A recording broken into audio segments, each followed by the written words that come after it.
Raila Odinga can trash what the Catholic bishops are saying because he knows nothing about church. Hajui mambo ya kanisa. Kwa hivyo anaweza kataa mambo ya kanisa na yale bishops wanasema. But President Uhuru Kenyatta is a communicant of the Catholic Church. He has no choice but to listen to the Catholic bishops and listen to the people of Kenya. The shared prosperity the President is speaking about is the shared prosperity where within BBI, the people of the Mount Kenya region will get their guaranteed minimum return from their tea, their coffee, and their milk.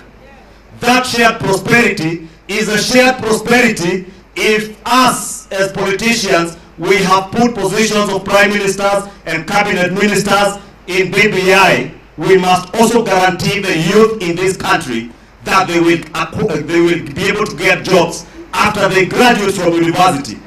Na hiyo ndio Mheshimiwa Ngirishi amesema. Tusiambie vijana wetu eti hawatalipa loan ya HELB miaka 4 after graduating.